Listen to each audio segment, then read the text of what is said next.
We're talking here about mental illness, mental health. Let me come right to the point. What do you mean by mental health? Well, what I mean by mental health, I'm afraid, is different from what many other psychiatrists or psychologists mean by mental health. I don't mean to be unfair, and I certainly don't mean that this is the opinion of all other psychiatrists. I hope there are many who don't share this opinion.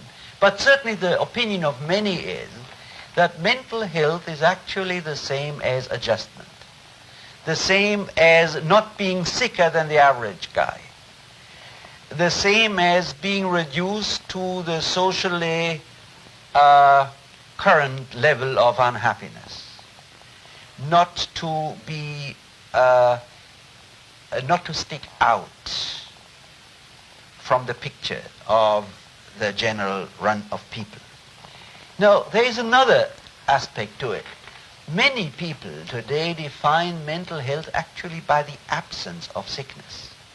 Sickness, again, defined very often in terms of adjustment, lack of adjustment, or at least in terms of concrete symptoms like insomnia, alcoholism, this, that, and the other. I would define mental health not in terms of absence of sickness, but in a positive sense, of wellness, of well-being. What does this well-being embrace?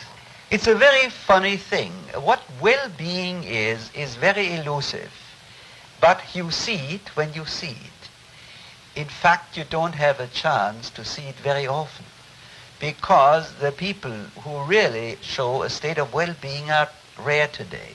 I would say you see it, first of all, by the vitality and energy in another person, but not energy of an obsessional kind. By the energy in a person who can be alone with himself, who can be alone with another person without trying to run away. You can see it in the joy of a person, but at the same time in his capacity to be sad when there is a reason to be sad.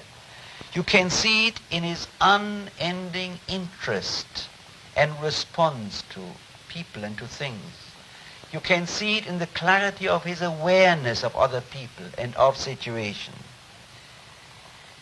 You might even eventually measure it in the tonus of their muscles. You might eventually even measure it physiologically, and maybe physiologists would have already measured it if they were more interested in well-being rather than in the absence of sickness.